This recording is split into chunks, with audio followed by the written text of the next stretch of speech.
Okay, तो बेटा 46 question कह रहा है अपने को सिस्मिक वेव्स हैविंग फ्रीक्वेंसी। हमें नहीं पता सिस्मिक वेव्स क्या होती है, ठीक है। अपन यही लेके चल रहे हैं कि we don't know what are seismic waves. लेकिन आगे बढ़ते हैं हम लोग उसमें से। वो बताता है बच्चे अर्थक्वेक के दौरान short length buildings more prone to damage high frequency seismic waves. ठीक है, यहां अपना आंसर छुपा हुआ है। आपको दिया शॉर्ट लेंथ बिल्डिंग्स, यहां आपको क्या दिया हुआ है? फ्रीक्वेंसी और लेंथ का क्या रिलेशन होता है? डायरेक्ट या inverse? Frequency is inversely proportional to length. Short length buildings will have natural frequency which is very high. जो फ्रीक्वेंसी आ रही है वो भी क्या है? हाई। दोनों फ्रीक्वेंसी हाई है तो क्या होगा? दोनों आपस में क्या कर जाएंगी? मैच कर गई तो क्या हो जाएगा? रेजोनेंस हुआ तो एम्पलीट्यूड क्या होगा? मैक्सिमम। और बिल्डिंग्स क्या करेंगी? बहुत ज्यादा मूव करेंगी और बिल्डिंग्स क्या करेंगी? अर्थक्वेक में टूट जाएंगी। ठीक है, हर चीज जो क्वेश्चन में लिखी होती है बच्चे वो हमारे लिए जाननी जरूरी नहीं होती है इसमें। ठीक है, जैसे अब देखो ये वाला, will the centre of gravity of a hollow sphere का सेंटर ऑफ ग्रेविटी कहां होता है? सेंटर में। और फिल्ड स्फीयर का सेंटर ऑफ ग्रेविटी भी कहां होता है बच्चे? सेंटर में। लेकिन आपको बोला गया है कि आपके पास एक स्फीयर है जो कि आधा किससे बना हुआ है बच्चे? मरकरी से। आधा किससे बना हुआ है? ऑयल से। किससे बना हुआ है? ऑयल से। देखो, अगर पूरा मरकरी से होता कोई दिक्कत नहीं थी, पूरा ऑयल से होता कोई दिक्कत नहीं थी, पूरा वाटर से होता कोई दिक्कत नहीं थी। ਹੁਣ दोनों की डेंसिटी क्या है बच्चे? अलग अलग है। दोनों का मास क्या होगा? अलग अलग होगा। अगर दोनों का मास अलग अलग है तो सेंटर ऑफ ग्रेविटी इन दोनों का सेम होगा। इसका सेंटर ऑफ ग्रेविटी इनसे मैच नहीं हो सकता। देखो, हो भी सकता है लेकिन हमें तो नहीं पता ना। हमें नहीं गिवन ना मरकरी और ऑयल की डेंसिटी बराबर है। अगर गिवन होता ना ये वाला कि half filled with mercury half filled with oil, ठीक है, और दोनों की डेंसिटी क्या गिवन होती है? सेम, फिर हम कह देते कि सेंटर ऑफ ग्रेविटी क्या रहता है? सेम। सेंटर ऑफ ग्रेविटी किस पे डिपेंड करता है? Distribution of mass. जितने मास ज्यादा उतने सेंटर ऑफ ग्रेविटी। आपने किसी बॉडी को हैंग किया वो स्टेबल होगी। मान लो ये पेन यहां स्टेबल हो गया तो इसका ये क्या हो गया? सेंटर ऑफ ग्रेविटी, बिना कोई फोर्स लगाए। अगर ये पेन मैंने ऐसे स्टेबल कर रखा है तो ये इसका सेंटर ऑफ ग्रेविटी नहीं, सेंटर ऑफ ग्रेविटी नहीं है। उसके लिए कोई फोर्स बॉडी पे एक्ट नहीं करनी चाहिए। ओके, ध्यान से बच्चे देखो, जब भी आपके पास ऐसा कोई क्वेश्चन आता है, तुम्हें पता है तुम्हें एक फॉर्मूला लगाना है जिसका मतलब है force multiplied by perpendicular distance. किसी को इस फॉर्मूले से दिक्कत है तो दसो, यही होगा। आपको बोला गया है study the diagram and answer the following question. In the diagram is the worker attempting to raise the load और लोअर द लोड। हमें नहीं पता तो यहां फोर्स लगा के ये इसे ऊपर उठा रहा है या फिर ये इसको क्या कर रहा है? नीचे कर रहा है। हमें ये भी नहीं पता कि वर्कर ने हो सकता है इसको क्या रखा हो? बैलेंस रखा हो। बैलेंस रखने के लिए क्या लॉजिक लगता है कोई चीज बैलेंस होने के लिए? Anti clockwise movement is equal to clockwise movement. दूसरी चीज सोचने की अपने को जरूरत ही नहीं। तो पहले एक तरफ का मोमेंट निकाल लें। निकालो एक तरफ का मोमेंट। 20,000 इंटू 10 कितना हो गया बच्चे? 2 लाख, सॉरी 2 लाख। तुम तो पूरा ही लिखोगे, मैं तो वैसे ही, तुम 0 सब लिखोगे, ठीक है। 2 लाख क्या होगा आंसर? Newton metre. समझ आ गई? यस और नो कैसे आए बच्चे? इसको इससे क्या कर दिया? मल्टीप्लाई। अब ये किसमें गिवन है? केजीएफ में। बस यही गलती हुई बच्चों से। केजीएफ को पहले किसमें चेंज करना पड़ेगा? न्यूटन में। जी की वैल्यू देख लो, है नहीं है तो जी की वैल्यू आपका 10 अज्यूम कर लेंगे, 9.8 अज्यूम कर लेंगे, जो तुम्हारा मन करता है। कितना हो गया बच्चे? 40,000 मल्टीप्लाइड बाय कितना बच्चे? 25। बोलो बच्चे 25। 1 2 3 4, 1 2 3 4, 1 10 100,000 10,000 लाख 10 लाख। कितना आंसर आ गया बच्चे? बात समझ आई या नहीं आई? क्लियर? उधर 2 लाख आंसर आया, इधर क्या आंसर आया 10 लाख, तो ऑटोमेटिकली जो ये वेट है ये किधर जाएगा बच्चे, नीचे की तरफ। किधर जाएगा ये, नीचे की तरफ। तो हम क्या लिखेंगे, in the diagram is the worker attempting to raise or lower the load, lower the load. Why? Because anti-clockwise movement is 10 lakh, clockwise movement is 2 lakh. Sorry, सही बोला, सही बोला। Clockwise movement is 2 lakh, anti-clockwise movement is 8 lakh. Net movement is not zero. Net movement is 8 lakh in which direction?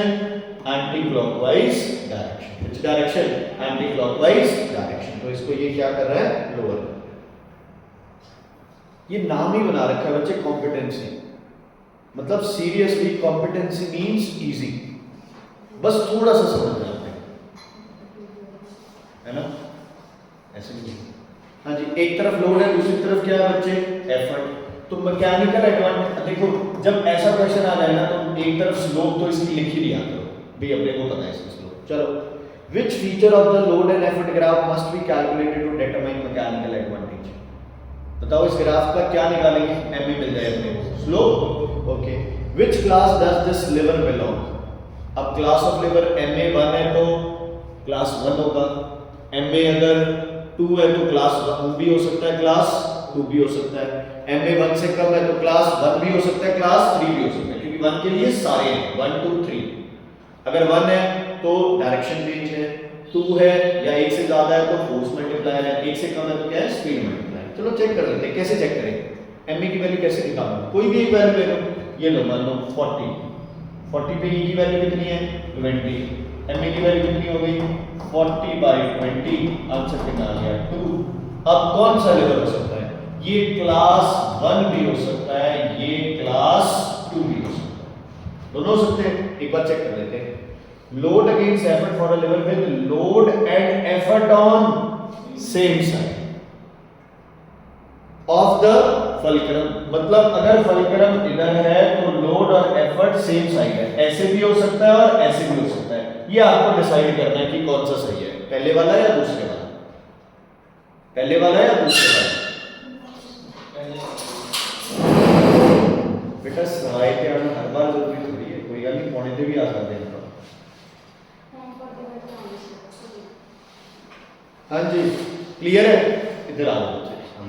हाँ जी clear है, कोई दिक्कत है तो बताइए। Force, load, fulcrum load, effort, fulcrum effort, कौन सा सही आएगा, ठीक है, क्योंकि अपन ने मैकेनिकल एडवांटेज कितना करना है बच्चे 2 का, तो कौन सा लेवल होगा, क्लास 1 क्लास 2, क्लास 2। अगर लिखा होता load and effort are on the opposite side of the fulcrum तो कौन सा हो जाता है, क्लास 1, ठीक है। कोई ज्यादा दिक्कतें हैं ही नहीं बच्चे इन क्वेश्चंस में, थोड़ा सा दिमाग लगाएंगे क्वेश्चंस आराम से सॉल्व होंगे। Okay, convert SI unit 1 gram degree ये फ़ारेनहाइट, ये थोड़ा सा औखा होता है, इसका डायरेक्ट याद रख लो, 1 डिग्री सेल्सियस में चेंज हो तो केल्विन में भी 1 केल्विन चेंज होता है, लेकिन फ़ारेनहाइट में 1.8 डिग्री फ़ारेनहाइट चेंज, ठीक है, क्लियर है, इज इट क्लियर। जो भी है आप चेंज में, अगर डिग्री में आप 10 से 11 जा रहे हो, कितना डिग्री चेंज हुआ 1, तो केल्विन में भी कितना चेंज होगा 1, और फ़ारेनहाइट में कितना चेंज हो जाएगा 1. कितना हो जाएगा 1. समझ आ गई बच्चे, तो वो बस वैल्यूज पुट करते हैं, एसआई यूनिट में चेंज करना है, 1 जूल पर ग्राम डिग्री फ़ारेनहाइट, इसको चेंज करना है किसमें बेटा, जूल पर केजी केल्विन, किसमें चेंज करना है, जूल पर केजी केल्विन। और ग्राम में केजी चेक करांगे तो ठीक है, डिवाइड बाय 1000, तो ये 1000 कहां चला जाएगा ऊपर, फ़ारेनहाइट ਦੇ ਵਿੱਚ ਹੁੰਦਾ है 1.8, ठीक है, फ़ारेनहाइट में 1 केल्विन मतलब 1.8 डिग्री फ़ारेनहाइट, तो 1 फ़ारेनहाइट मतलब 1/1.8 केल्विन। बात समझ आई या नहीं बच्चे, दोबारा सुन लो, 1 ग्राम में केजी बाय 1000 होता है, तो 1000 चला गया ऊपर, ठीक है, 1 केल्विन में होता है 1.8 डिग्री फ़ारेनहाइट, तो 1 फ़ारेनहाइट में कितने केल्विन होंगे 1/1.8, ये 1.8 भी कहां चला जाएगा बच्चे ऊपर, आंसर क्या आ गया आपके पास 1800 जूल केजी, एक चीज ध्यान रखियो, जेडे ये हीट वाली प्रॉब्लम्स है इनके एसआई यूनिट में वैल्यूज क्या होती हैं ज्यादा, सीजीएस यूनिट में वैल्यू क्या होती है कम, क्योंकि 4.2 जूल्स पर ग्राम केल्विन, लेकिन केजी में करोगे तो 4200। ठीक है, क्लियर है बच्चे? ओके, ध्यान से सुनो। Why does 1 gram of water at zero have this much heat more than 1 gram of ice? हाँ जी, पानी में ज्यादा हीट है या आइस में? पानी में ज्यादा हीट है या आइस में? पानी में।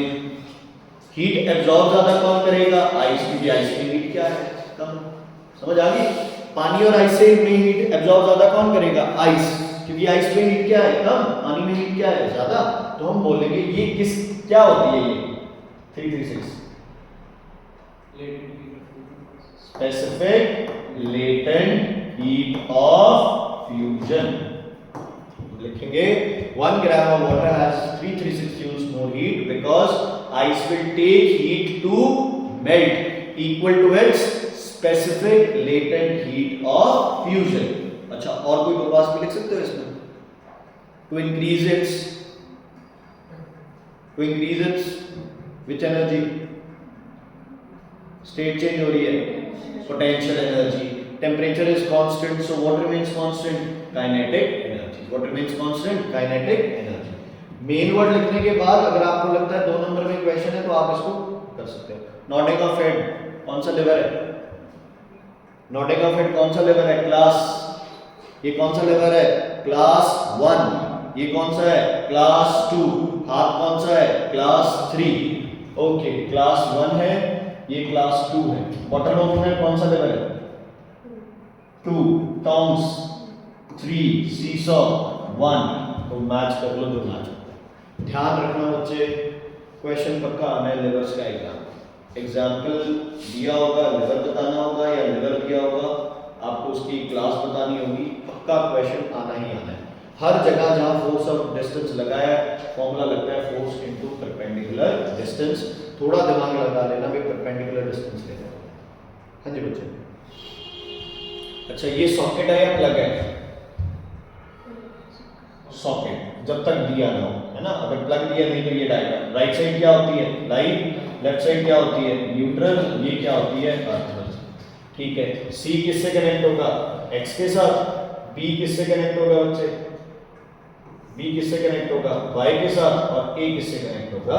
जेड के साथ। डायग्राम बनाना था, डायग्राम बनाते हैं। जब भी दो वायर्स को एक दूसरे के ऊपर से निकालोगे तो ऐसे निकालो। ठीक है, डायग्राम बनाओ ना, ऐसे थोड़ा सा कर दिया। ठीक है, जब आप ऐसे करते हो इसका मतलब यहाँ पे चारों कनेक्टेड है। जब आप ऐसे बनाते हो तो ये हो जाता है कि कनेक्टेड नहीं। ठीक है, कैसे पता चला भी ये सी से कनेक्ट होगा? क्योंकि ये अर्थिंग होगा। इनका कंफ्यूजन था, तो बी और सी में पोटेंशियल डिफरेंस कितना है? 0, क्योंकि दोनों की पोटेंशियल कितनी है? 0। इसलिए आप क्या करेंगे? ए लाइन होगी। ये स्विच किस में लगाएंगे? ए में। और डायपोल स्विच किस में लगेगा? डायपोल स्विच ए और बी में। ठीक है, बाहर वाली बॉडी से किसको कनेक्ट करेंगे? सी को। रेड कलर किसका होगा? ब्राउन कलर किसका होगा? ए। ब्लू किसका होगा? बी। ब्लैक किसका होगा? बी। ग्रीन और येलो किसका होगा? सी। नया कन्वेंशन, पुराना कन्वेंशन, इजी क्वेश्चन आएंगे। मैं फिर से बच्चे जो भी तुम लोग बैठे और जो सुन रहे हैं ध्यान से, फिजिक्स में बेटा सिर्फ आपके पास 5 से 7 नंबर का पेपर हम कह सकते हैं भी डिफिकल्ट आएगा। बाकी पेपर उस 5 नंबर की वजह से हम खुद डिफिकल्ट कर रहे हैं। समझ आ गई? कोई क्वेश्चन सॉल्व नहीं हो रहा है, 1 नहीं हो रहा है, 2 नहीं हो रहा है, 4 नहीं हो रहा है, तुम्हारे पास हजारों क्वेश्चन और पड़े हैं उस पेपर में जो तुम्हारे परफेक्ट है। आप 70 नंबर तो आराम से कहीं से भी उठा सकते हो फिजिक्स के पेपर में। सिर्फ वो 5-7 नंबर का पेपर होगा। एक एमसीक्यू में इतनी सारी चीजें याद रखनी होती है, तो एमसीक्यू में कई बार गड़बड़ हो जाती है। तो लगे भी एमसीक्यू मुझसे 1, 2, 4 किए नहीं हो रहे तो एमसीक्यू छोड़ दो, एमसीक्यू लास्ट में कर दो। जो हो रहे हैं वो कर लो, बाकी बाद में। ओके, आशीष, समीर, आदित्य, ये वाले क्वेश्चन स्टेटमेंट लंबी होती है इसलिए ये थोड़ा सा कंफ्यूज करते हैं। ठीक है, अब 4 दोस्त हैं, आशीष के घर पे बैठे हैं, सॉन्ग प्ले कर रहे हैं। किसके फोन पे? आदित्य के फोन पे। मोहित एक कॉर्नर में बैठा है, दूरी पे बैठा है। Rest to increase volume. Volume बढ़ेगी तो क्या बढ़ेगा? हाँ जी, म्यूजिक क्या हो जाएगा, लाउड हो जाएगा, म्यूजिक क्या हो जाएगा, लाउड हो जाएगा। समझ आ गई बेटा? Okay. But Aditya says the volume is full. Sameer being smart guy gets up, goes into the kitchen, brings a empty steel glass। Music के साथ एम्प्टी कुछ भी लगाओगे वो उसके लिए क्या बन जाएगा, उसका बोलो, साउंड बॉक्स। क्या बन जाएगा उसका, साउंड बॉक्स। बन गया ना? इतना सा करते ही देखो बच्चे आवाज कितनी ज्यादा हो गई। जैसे ये की आवाज क्या हो गई, साउंड बॉक्स में कौन सा फिनोमेना लगता है, रेजोनेंस। क्या करना है, the frequency of the music is equal to the natural frequency of the empty steel glass. There will be a resonance, amplitude will be maximum, और what is the reason for Sameer to keep mobile phone in the class. ठीक है, clear है? Okay, ये शायद हो जाएगा। 3 resistance है 3 ohms के, you can join them either in series or parallel. How will you arrange them so that equivalent resistance would become maximum. Maximum means series और मिनिमम मींस पैरेलल। आपको पता है मैक्सिमम है 3 3 और 3, कितना हो जाएगा बच्चे, 9, और 1/3 1/3 1/3 3/3 आंसर आ जाएगा 1। कैलकुलेशन के साथ शो कर। बाकी तुम्हें पता है सीरीज में सबसे बड़े से बड़ा, पैरेलल में सबसे छोटे से छोटा। अच्छा, करंट किसमें ज्यादा होगा, सीरीज वाले में, पैरेलल वाले में? करंट पैरेलल में। जब नेट रेजिस्टेंस कम है तो करंट क्या हो जाएगा, ज्यादा। करंट डिवाइड किसमें होगा, पैरेलल में। सेम करंट किसमें रहेगा, सीरीज। इसमें सीरीज में। अगर बल्ब लगा दिए, पैरेलल में बल्ब लगाए तो जो ज्यादा पावर वाला उसकी ब्राइटनेस भी ज्यादा, लेकिन सीरीज में लगा दिए तो जिसकी पावर ज्यादा है उसकी ब्राइटनेस क्या होगी, कम। बट आप किससे कैलकुलेट करेंगे, फॉर्मूला। सीरीज में फॉर्मूला I²RT, पैरेलल में फॉर्मूला V²/R। क्या चीज चेंज नहीं होती, ये बल्ब वाले क्वेश्चन में, R। क्या चीज चेंज नहीं होती, R। ठीक है, किसने बोला था R चेंज नहीं होगा, V और I से? ओम्स लॉ ने। किसने, ओम्स लॉ। वेरी गुड बेटा, बहुत ही इजी क्वेश्चन, बहुत easy question. In a gold atom, atomic number 19, electron revolves around the nucleus in circular orbit. There is a strong electrostatic force between positive nucleus and negative charge. यहाँ तक हमें पता ही नहीं है अभी किस चैप्टर से क्वेश्चन है, लेकिन अपने को ये आता है। Though the total positive charge possessed by nucleus is much higher than the negative charge of the electron, there is no displacement of electron in direction of force. Electron revolving around the nucleus, क्या case बन रहा है, क्या case बन रहा है, circular motion का। कौन सा, circular motion. Speed constant, velocity variable, क्योंकि हर जगह क्या जा रही है, टेंजेंशियल। एक्सेलरेशन वेरिएबल, क्योंकि हर बार किधर जाएगा, टुवर्ड्स द सेंटर। कहां जाएगा, टुवर्ड्स द सेंटर। इतना पार्ट अपना हो गया कंप्लीट। ठीक है, अब देखते हैं। Name the force responsible for the movement of electron around the nucleus. Name the force, centripetal towards the centre, लेकिन हम साथ में वो भी लिखेंगे centrifugal force away from centre. Centripetal forces real और virtual, real. Centrifugal force virtual, imaginary force. Next question, in the absence of such force what would happen to the movement of electron. अगर ये ना हुई तो electron क्या करेगा, it will go out of the orbit in which direction, tangential to द motion, tangential to the path taken by the electron। समझ आ गई, इज इट क्लियर? क्योंकि कौन इसे दूर लेके जाएगा, सेंट्रीफ्यूगल फोर्स। हाँ जी, एक स्ट्रेट वायर है, कार्डबोर्ड से पास कर रही है, कार्डबोर्ड पे आयरन फिलिंग्स गिरा दी, करंट पास करोगे, आयरन फिलिंग्स एक पैटर्न में अरेंज हो जाती है। पता है अपने को, क्योंकि करंट ऊपर जा रहा है तो ये होगा, मैग्नेटिक फील्ड क्या हो जाएगा, एंटी क्लॉकवाइज। अब करंट बढ़ा दोगे तो जो पैटर्न है वो ज्यादा क्या हो जाएगा, डेंस, और ज्यादा दूर तक जाएगा। अगर करंट कम कर दोगे तो जो डेंसिटी ऑफ पैटर्न है वो क्या हो जाएगी, कम हो जाएगी, और पैटर्न क्या है, ज्यादा दूर तक नहीं जाएगा। बस यही क्वेश्चन है। When current is passed through the wire upward direction, iron filings arrange themselves in definite pattern. Why? Because current carrying wire always has a magnetic field. They arrange themselves according to the Maxwell right hand thumb. Okay, next. What would happen to this arrangement if more current is passed? More is the current, more is magnetic field. The pattern will become dense. Current जितने बढ़ाओगे उतने magnetic field बढ़ेगी, force भी बढ़ जाएगी। Motion बढ़ जाएगा, ठीक है, इलेक्ट्रोमैग्नेटिज्म की स्ट्रेंथ बढ़ जाएगी इलेक्ट्रोमैग्नेट की, ये सब चीजें। अच्छा, सॉफ्ट आयरन क्या करता है? लॉसेस, हीट नहीं बोला, minimise losses plus it increases your magnetic field. Soft iron हमेशा आपकी एफिशिएंसी को क्या करेगा? बढ़ा देगा। हाई रिटेंटिविटी या low retentivity soft iron? Soft iron high retentivity, low retentivity? Retain रखता है खुद में मैग्नेटिक फील्ड सॉफ्ट आयरन? नहीं, तो लो रिटेंटिविटी। स्टील खुद में रिटेन रखता है? यस। स्टील से क्या बनते हैं? Permanent magnets. और ये सॉफ्ट आयरन से क्या बनते हैं? इलेक्ट्रॉन्स, ठीक है। चलो next. On a hot summer day we often put ice cubes to cool water, ठीक है, लिख दो ये सारी कहानी। Ice requires a lot of heat to change into water because it has a high specific latent heat of fusion value, लिख दो। it absorbs a lot of heat from water, है ना, to melt, ये सब लिख सकते हो। Okay, उसके बाद ये बेटा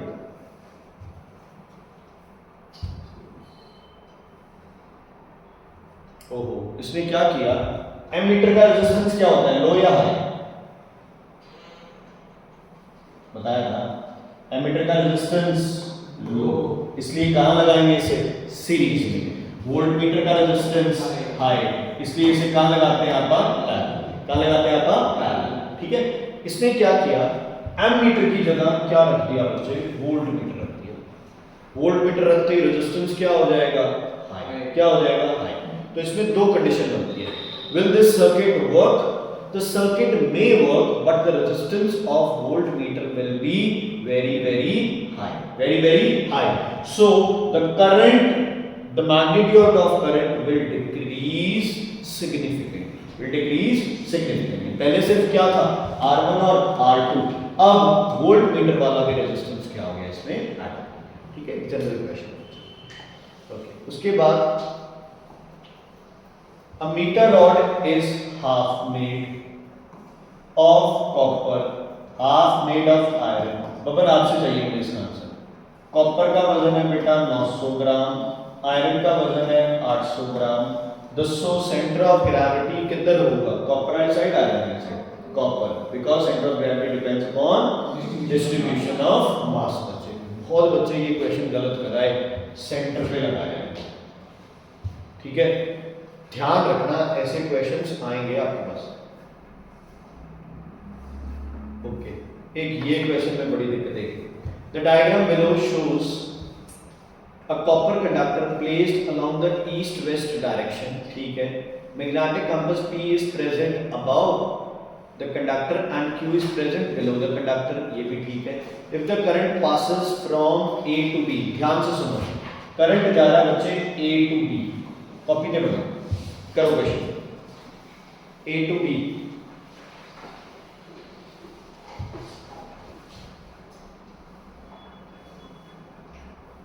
करंट जा रहा है A टू B, कॉपी में बना लिया। कौन सा रूल लगेगा तुम्हें पता है? Right hand thumb rule. Pen छोड़ दो, लगाओ राइट हैंड थंब रूल।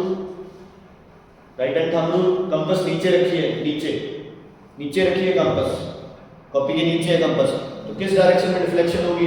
उस डायरेक्शन में। यस और नो? यही होगी ना? अच्छा, और अगर ऊपर रखिए तो डिफ्लेक्शन किस डायरेक्शन में होगी? बाहर वाली डायरेक्शन। यस और नो? समझ आ गई? ओके, P की डिफ्लेक्शन उस साइड है, Q की डिफ्लेक्शन भी उस साइड है। नीचे थी तो डिफ्लेक्शन उस साइड होनी थी, Q ऑलरेडी उस साइड है, तो इसमें डिफ्लेक्शन कितनी होगी बच्चे? 0, क्योंकि ये जहां थी वहीं रह जाएगी। P में डिफ्लेक्शन उस साइड थी, इस डिफ्लेक्शन को पूरा घूम के किधर आना है? आपकी साइड आना है, तो P में डिफ्लेक्शन क्या हो जाएगी? मैक्सिमम। क्या हो जाएगी? मैक्सिमम। रीजन क्या लिखोगे? According to Fleming's right hand thumb, oh sorry, Fleming गलत बोला, Maxwell, yeah, according to right hand thumb rule, if the compass is placed below the wire, it will deviate in which direction? North direction.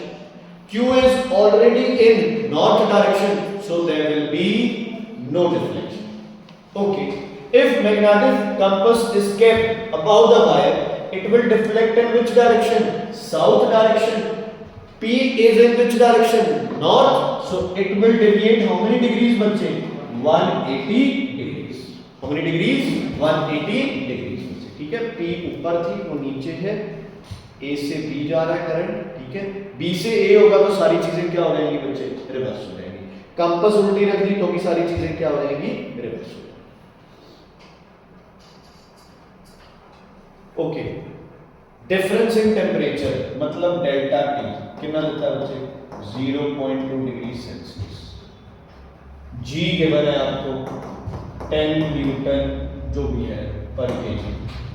अच्छा, C given है आपको 4200 joules की पूछी है दोनों height. Height निकालने का पूरी तुम्हारी इस बुक में एक ही फॉर्मूला है तुम्हारे पास, mgh, और C और T का भी एक फॉर्मूला है, क्या है वो, mc डेल्टा T, ठीक है।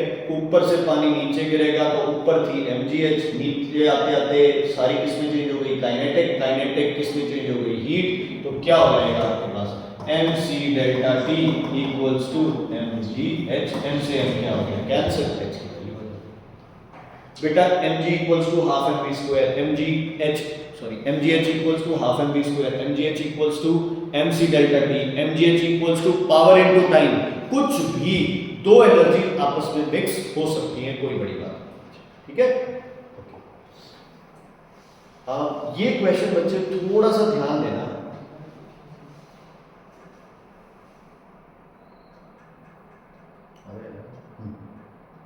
the diagram show partially immersed in water in the glass.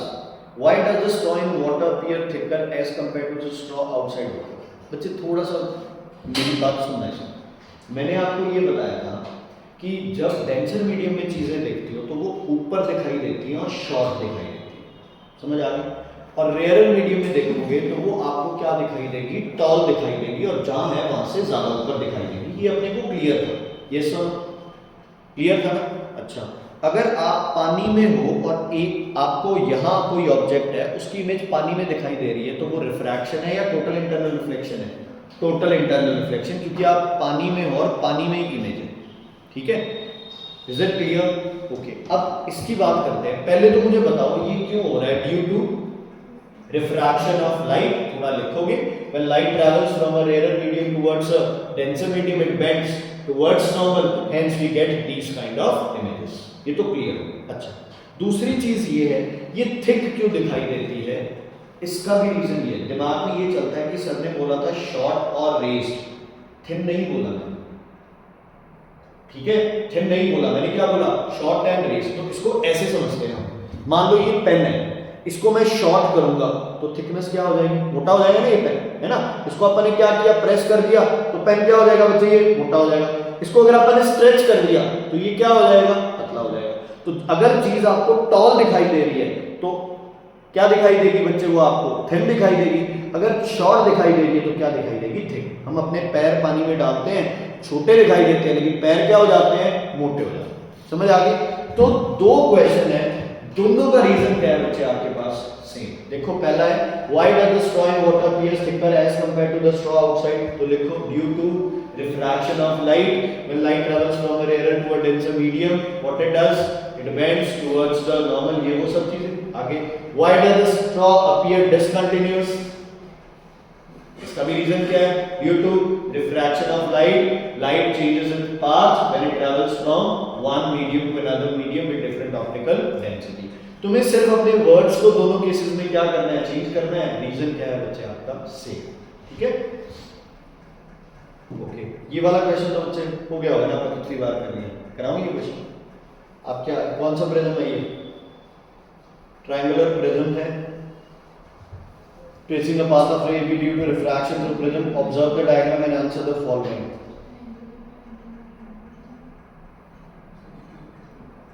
हाँ जी, ये आएगा बच्चे यहाँ पे, ठीक है, क्लियर है, ओके। कोई एंगल वगैरह कुछ गिवन है तुम्हें, बोलो बच्चे, कोई एंगल वगैरह कुछ गिवन है तुम्हें, नहीं गिवन है तो भाई मैं तो क्या करूंगा, मैं यहाँ कौन सी रे बनाऊंगा, नॉर्मल रे बनाऊंगा, और इसको कहाँ में टकरा दूंगा, अवे फ्रॉम, कहाँ में टकरा दूंगा, अवे फ्रॉम नॉर्मल, क्योंकि जब तक मुझे क्रिटिकल एंगल नहीं गिवन है मैं कैसे बता दूं कि ये क्या टोटल इंटरनल होगा क्या। Triangular prism tracing AB due to refraction through the prism, observe the diagram answer, state the correct position. बच्चे करेक्ट पोजीशन क्या होगी, Q। To see the images of the points A B in the same line. हाँ ठीक है, क्यों होगी। If the ray after entering the prism suffers total internal reflection, करा दो total internal reflection, then which would be the appropriate position P Q R. पहले ये यहाँ जाएगी बच्चे, यहाँ कौन सी रे बनेगी बेटा आपके पास, बोलो कौन सी रे बनेगी बच्चे, नॉर्मल। नॉर्मल बनेगी, ये कहाँ जाएगी, अवे फ्रॉम नॉर्मल, तो कौन सा पॉइंट आ जाएगा। हाँ बेटा ये वाले क्वेश्चन है ना, ये थोड़ा सा अपना दिमाग यूज करके भी रेंज के अंदर में बैठे करोगी, नहीं करोगी वो मैं सॉल्व करूँगा। पहले क्या होता था, पहले सिर्फ बने बनाए क्वेश्चन आते थे, अब ये क्वेश्चन बने बनाए नहीं आते हैं, ये खुद बनाने पड़ते हैं वहाँ एंगल्स देखने। रीड द, क्या लिखा ये, क्या होता है, इंग्लिश के पेपर देखे आईसीसी बोर्ड, चलो छोड़ देते हैं। Read the extract from the story and answer the questions. On stage, a soft iron box sits at top of a hidden copper coil. अच्छा क्वेश्चन है बच्चे। On a stage, a soft iron box sits atop of hidden copper coil. Copper coil कहीं ना कहीं आ जाए ना तो समझ लो ये किसका क्वेश्चन है तुम्हारा, इलेक्ट्रोमैग्नेटिक। ठीक है, चलो। Conductive to electricity, ठीक है। I summoned a man who fancied himself as modern day Hercules onto the stage and challenged him to lift the iron box. अब कुछ समझ आया कि कॉपर कॉइल के ऊपर, छुपी हुई कॉपर कॉइल के ऊपर एक आयरन का बॉक्स रख दिया और एक कहते हैं ना अपने आप को बहुत कुछ समझने वाला, उसको बुला के उसको बोला भी इसको उठा के दिखाओ। सेल्फ ऑब्सेस्ड होते हैं ना के लोग, आपको बोला कि इसको उठा के दिखाओ बच्चे, ठीक है, उड़ जाएगा ये। अगर करंट पास नहीं कर रहा है तो उड़ जाएगा, अगर करंट पास कर रहा है तो उड़ जाएगा नहीं।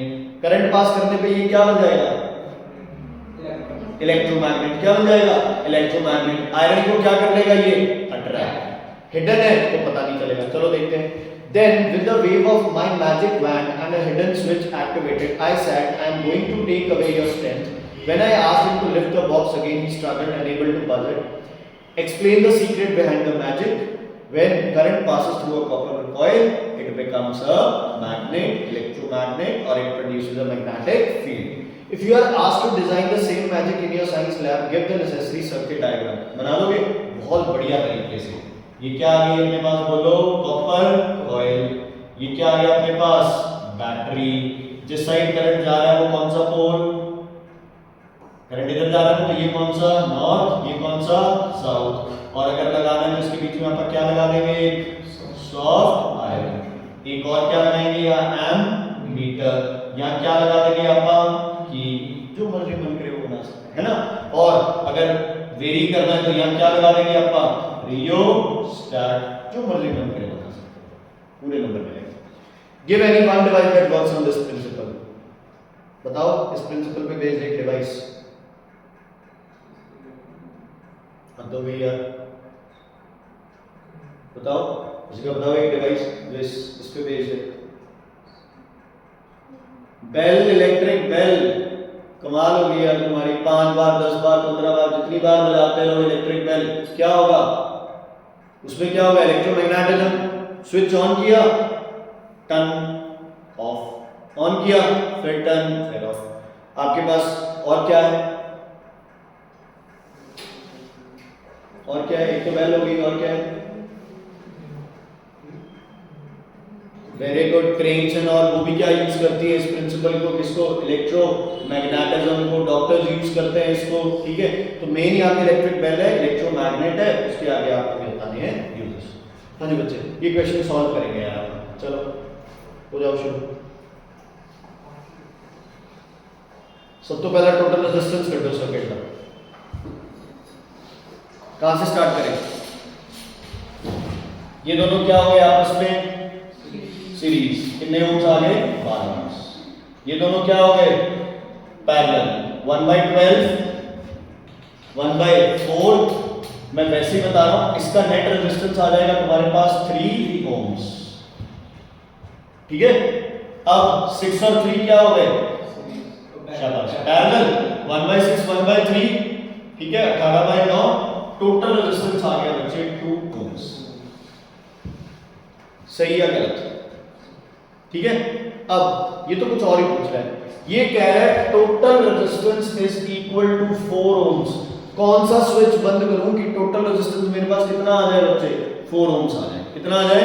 4 ohms आ जाए। चेक कर ले आप एक एक करके बच्चे। हाँ जी चेक करें। अब पहले स्विच 1 को ऑफ कर दो। कर दिया ऑफ। कितना आ रहा है टोटल रेजिस्टेंस? 3 ohms। नहीं बनी बात। अब स्विच किसको ऑफ कर दो? 2 को। कर दिया 2 को ऑफ। ऊपर कितना है? 6।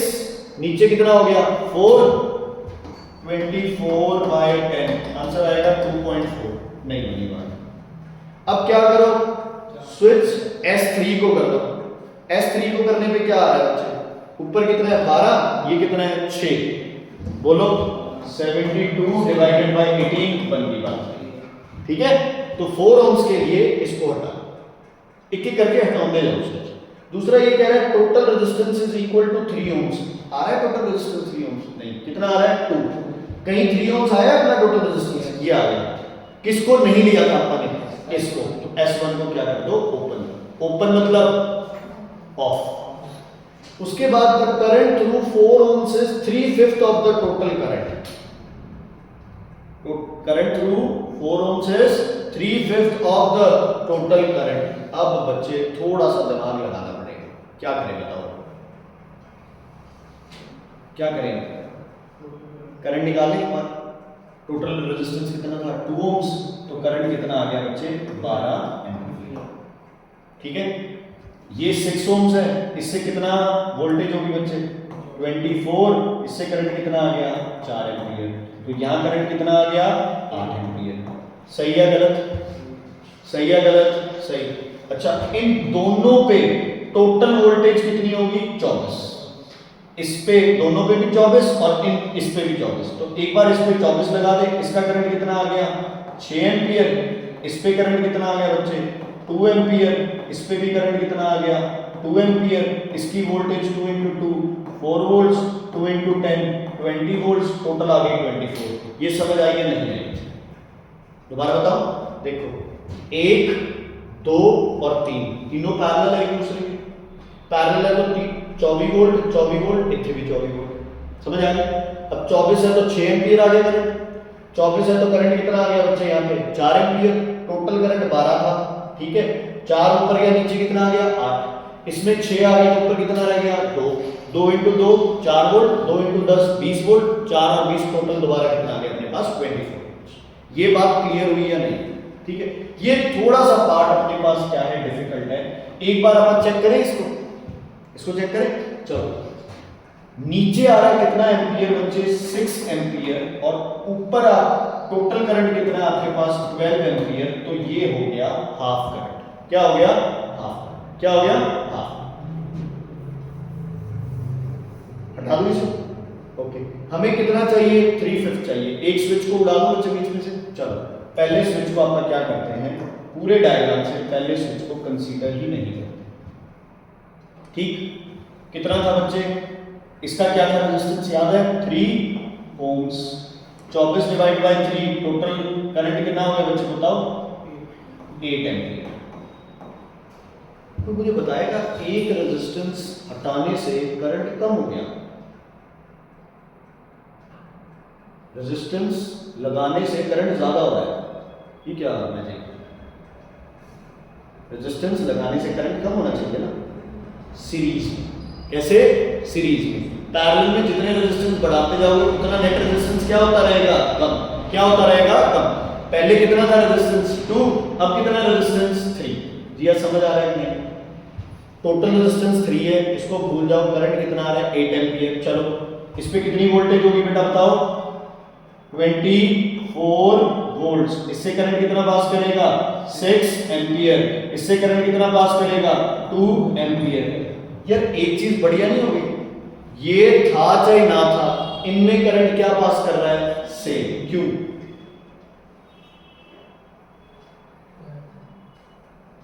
पैरेलल में क्या होता है? All are independent of each other. तुम चाहे इसको हटाओ, चाहे इसको हटाओ, चाहे इसको हटाओ, किसी मर्जी को हटाते रहो।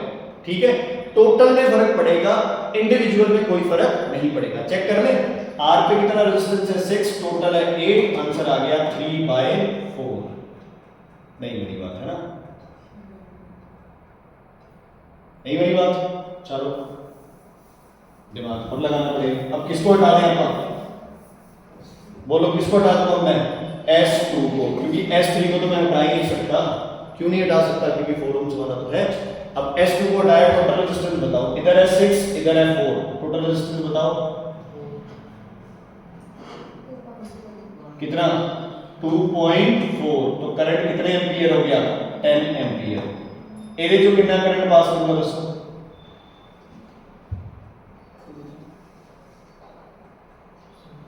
करंट के लिए इसकी क्या चाहिए, कहां है वोल्टेज, कितनी लिखूं वोल्टेज, 24। करंट कितना होगा 4 एम्पीयर, कितना होगा 4 एम्पीयर। इस पे वोल्टेज 24, करंट कितने एम्पीयर होगा 6, 6 + 4 10। इस पे पहले से कितना करंट आ रहा है हमेशा 6, तो 6 / 10 कितना आ गया 3/5। इसका मतलब किनु हटा दो इन, ठीक है। अब जब तुम सॉल्व करोगे तो तुम्हें पता है, तुम ऐसे हटा के नहीं देखोगे, तुम्हें सिंपल सी बात पता है भी हर एक में करंट क्या रहना है, क्या रहना है हर एक में करंट, बच्चे बोलो सेम।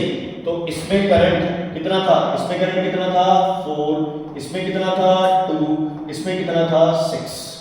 क्लियर, निकालिए। अब तुम बताए क्या करोगे, इस 2 को हटा दो, 6 / 6 + 4, 6 / 10 3/5, 6 / 6 + 2 6/8। इसका पूछ ले तो 2 / 2/6, जो भी आंसर है वो करते हैं। मैंने ये इसलिए सॉल्व करके दिखाया है क्योंकि पैरेलल में करंट पे कोई फर्क नहीं पड़ता। 10 बल्ब ये फ्यूज हो गया, बाकी की ब्राइटनेस बढ़ेगी कम होगी, सेम रहेगी, बढ़ेगी कम होगी, सेम रहेगी। सीरीज में होते एक फ्यूज हो जाता, दूसरे की ब्राइटनेस बढ़ जाती। अच्छा एक और चीज, हाँ सारे ही हो जाते हैं, सारे खत्म हो जाते हैं। अच्छा इसको मैं यहां से हटा दूं तो बताओ ये वाला बल्ब ज्यादा ग्लो करेगा कम करेगा या सेम रहेगा, सिर्फ ये वाला।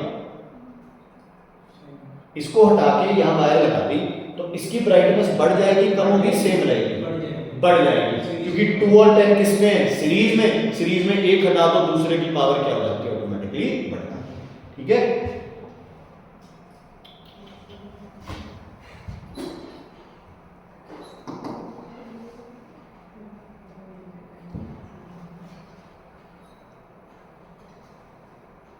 हाँ जी बच्चों कैसे करें इस क्वेश्चन को। X represents a conductor carrying current into the plane of paper. Conductor carrying current into the plane of paper.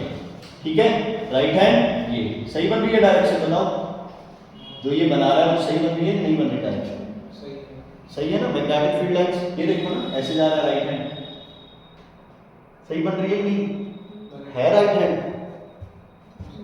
ऐसे और सारे के सारे है ना, हाँ ये देखो हाथ है ना ऐसे, हाँ ऐसे into the plane of paper, into the plane of paper, हाँ पेपर में ऐसे। तो क्या बन रही है डायरेक्शन, देखो क्या बन रही है डायरेक्शन, यही बन रही है क्लॉकवाइज, यस और नो।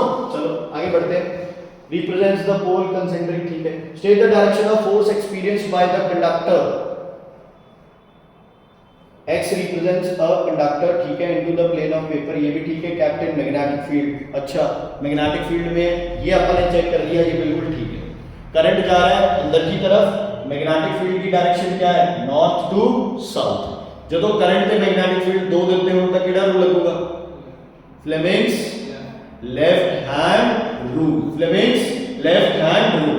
ये रहा नॉर्थ टू साउथ, पहले ही तुम्हारी कॉपी है, नॉर्थ टू साउथ हो गया, नॉर्थ टू साउथ हो गया।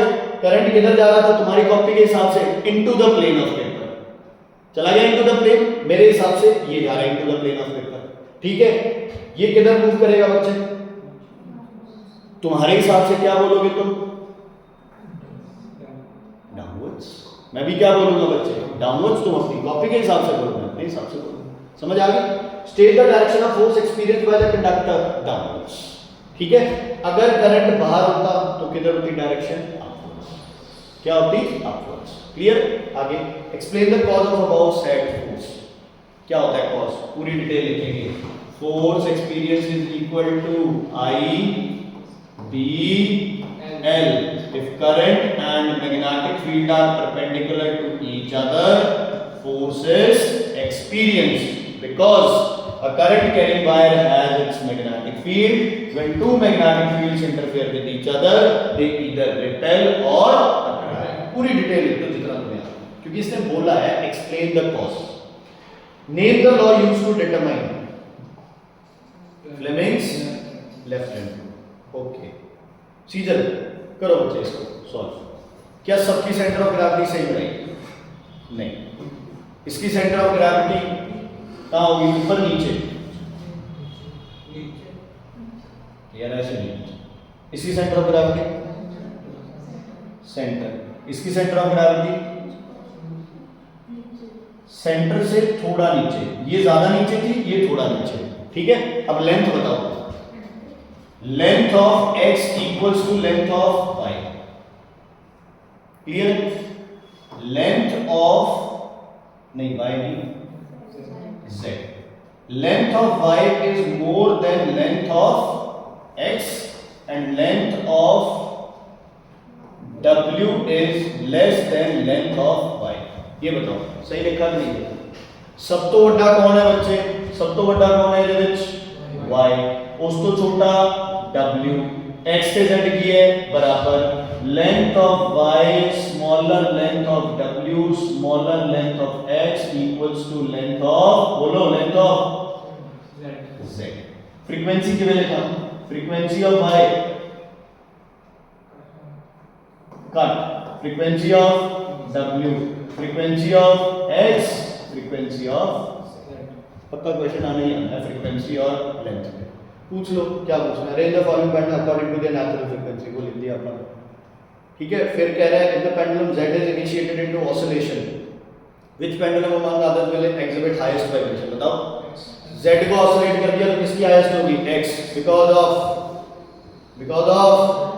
रेजोनेंस. पूरा डिटेल लिखोगे. Natural frequency equals to the frequency of force frequency equals to the natural frequency of the body. It vibrates with the maximum amplitude. ये वो जितना लिख सकते हो सारा लिख सकते हो. ठीक है. पक्का बच्चे क्वेश्चन आता ही आता. हाँ जी बताइए. हीट कैपेसिटी और मास. जब ऐसा क्वेश्चन आता है सबसे पहले आप क्या निकालते हैं? स्लो. निकाल दो slow. Capital C upon m. Capital C का फॉर्मूला क्या होता है? m into small c upon m. मतलब स्लो क्या देगी आपको? Small C. क्या देगी आपको? Small C. मैंने आपको बताया था अगर स्लोप ज्यादा स्मॉल सी ज्यादा तो चेंज इन टेम्परेचर कम. अगर स्लोप नहीं ये इसमें नहीं था भाई, वो और किसी ने वैसे ही वो तो स्लोप उल्टा था. हाँ जी. अगर सी ज्यादा है तो चेंज इन टेम्परेचर क्या होगा? कम. अगर सी कम है तो चेंज इन टेम्परेचर क्या होगा? ज्यादा. तो चेक करते हैं. Plot the graph illustrating the relationship between mass and specific heat capacity of A and B. बताइए बच्चे. ग्राफ बनाना है. ग्राफ बनाना है अपने को मास और स्पेसिफिक हीट कैपेसिटी. वैसे तो उल्टा. चलो आप मास इधर ले लें. बताओ बच्चे क्या ग्राफ होता है मास और स्पेसिफिक हीट कैपेसिटी? मास बढ़ेगा तो स्पेसिफिक हीट कैपेसिटी क्या होगा? मास कम होगा तो ज्यादा. लड़ो. वो तो क्या इफेक्ट ही नहीं करते. या सीजर बबल बोलो. No change. No change. Mass पे कब डिपेंड करती है बेटा? Specific heat capacity does not depend upon mass. तो क्या लिखो? सीधा ग्राफ बनेगा. कितने ग्राफ बनेंगे? 2. ठीक है. हमें पता है ए के लिए ग्राफ क्या रहेगा? ऊपर वाला ग्राफ. बी के लिए ग्राफ क्या रहेगा? नीचे वाला ग्राफ. क्योंकि इसकी स्लोप ज्यादा थी तो सी ज्यादा, इसकी स्लोप कम है तो सी कम. समझ आ गई? हाँ. अगर आप हीट और टेम्परेचर का ग्राफ बना रहे हो, जिसकी स्लोप ज्यादा होगी उसकी सी क्या होगी बच्चे? उसके इसमें कम. क्योंकि यहाँ टेम्परेचर है. क्या है यहाँ पे? टेम्परेचर. समझ आ गया? हीट और टेम्परेचर का अगर ग्राफ है किसका ग्राफ है? हीट और टेम्परेचर का। तो जिसकी बच्चे आप लगा लो कि स्पेसिफिक हीट कैपेसिटी ज्यादा है, उसकी स्लोप धीरे धीरे बढ़ेगी, टाइम ज्यादा लेगा। सॉरी, टेम्परेचर नहीं, टाइम था बच्चे। किसका ग्राफ था? टाइम का ग्राफ था, टेम्परेचर और टाइम का ग्राफ था। जो टाइम ज्यादा ले रहा है उसकी स्पेसिफिक हीट कैपेसिटी क्या है? ज्यादा। ये सारे ग्राफ मैं करवाऊंगा तुम्हें, ठीक है? सारे ग्राफ बताओ बेटर कंडक्टर कौन है? ये तो मैं अभी 12 में है ना, तो बोलते रहते हो, कल एग्जांपल दिया था सुनो। हाँ जी, which material is relative good conductor? C कम हो या ज्यादा हो? कम। किसकी कम थी? बी की।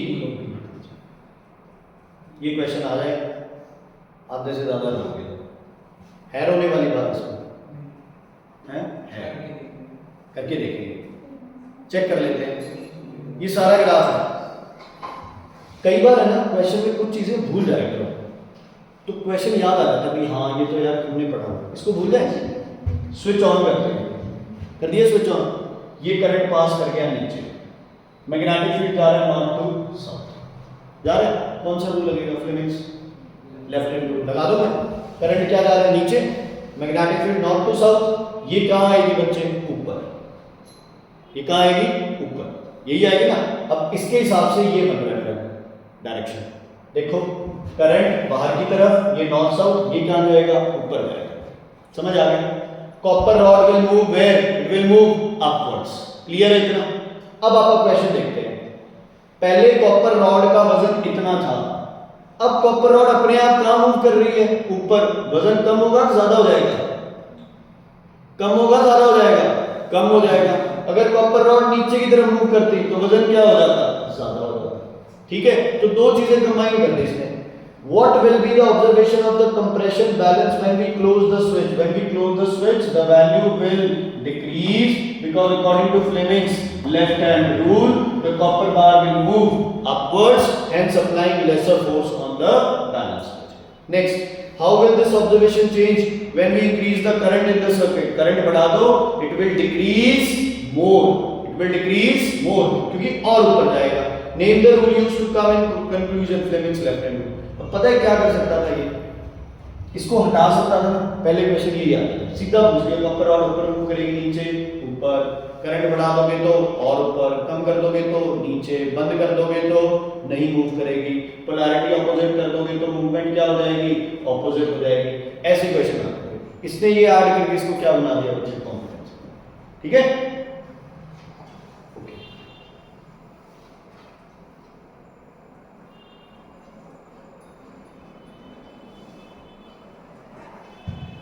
पहले यार इस क्वेश्चन को है ना समझना जरूरी है अपने। ऐसे क्वेश्चन, ये क्वेश्चन पता है क्या है? ये क्वेश्चन कुछ इस हिसाब से है कि आपको क्या किया, इस गेट के साथ एक थ्रेड बांध दिया है ना। ऐसे गेट है एक, उसके साथ यहाँ थ्रेड बांध दिया, उसको ऊपर से निकाल के और दूसरी साइड इसके साथ एक भारी मास लगा दिया। ठीक है, जो अब अपने पास डोर क्लोजर है ना, ये क्या बन गया? अपने पास एक डोर क्लोजर बन गया। ठीक है, अगर तुम देखो बहुत बार आप शहर में आए हो, गांव की शॉप्स में आप जाते हो ना, उन्होंने एक बॉटल बांध रखी है अपने गेट के साथ। शीशे वाले गेट है ना जो स्लाइडिंग डोर होते हैं, तो क्या करते हैं वो डोर खोल लिया, ठीक है, बॉटल ऊपर चली जाएगी एकदम से धागे के साथ। ठीक है, जैसे ही आपने डोर छोड़ा, बॉटल ने कहा है नीचे, और वो धागा उस डोर को क्या करेगा? खींचेगा। ठीक है, सिंपल सी बात है। जब ये गेट था, जब मैंने ये गेट खोला तो बॉटल कहां चली गई? ऊपर, क्योंकि रस्सी खिंच गई ना। अब जब मैं गेट को छोड़ूंगा, ये बॉटल कहां आएगी बेटा? ग्रेविटी की वजह से नीचे की तरफ, तो ये गेट क्या आ जाएगा? इधर खिंच जाएगा। समझ आ गई बच्चे? अगर फोर्स ज्यादा है तो डिस्टेंस क्या होना चाहिए? कम। अगर फोर्स कम है तो डिस्टेंस क्या होना चाहिए? ज्यादा। क्वेश्चन देखते हैं एक बार, ये तो करते हैं, बाकी बात देखते हैं। Bandish and Parag, Bandish and Parag on a track to, अब यार क्या बोलूं, halted at tea house in a tumbling. The picture above shows the entrance door of a tea house. They saw the tumbler filled with water hanging from top rigid support, passing through the door. On inquiring about the tumbler, the owner of the tea house, he said that it acts as a pull back. After opening, explain how the tumbler helps to close the door on its own. बता दोगे? When the door is opened, है ना, what will happen? The tumbler it will move up. The tumbler it will move up. ठीक है? So it will apply gravitational force in which direction? Downward direction. The distance from line of action and axis of rotation will keep on increasing and it will apply a larger moment जो कि door को क्या करेगा? अपने आप वापस खींच लेगा बच्चे. Name the principle involved. Principle of moments. Principle of moments. Okay. उसके बाद आपके पास है +5d. इससे क्या पता चलेगा +5d से? फोकल लेंथ 1/5 मीटर में सेंटीमीटर में? मीटर में. किसमें? मीटर में. ये सेंटीमीटर में तो इसको भी किसमें चेंज कर लेंगे? सेंटीमीटर में. या इसको किसमें चेंज कर लेंगे? मीटर में. मीटर में हो जाएगी ये हाफ. रेसिप्रोकल करो और फिर सब्जी करो. बस 75 तक कर लेते हैं बच्चा. फिर चलिए कौन सा स्विच चाहिए? Single pole dipole. Single pole dipole.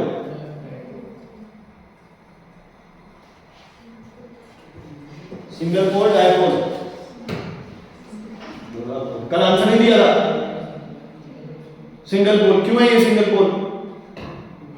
किस वायर में लगा हुआ है? अकेला लाइव वायर में लगा हुआ है. क्या दिक्कत है बच्चे? अच्छा तो क्या है ये? Dual control. क्या है ये? फिर ड्यूअल कंट्रोल. ये दोनों ऊपर वाले बंद होंगे तो ऑन होगा, दोनों नीचे वाले बंद होंगे तो ऑन होगा. ठीक है, चेक कर लो. पहला, which of the above circuit will be able to switch on or off the bulb using both switch?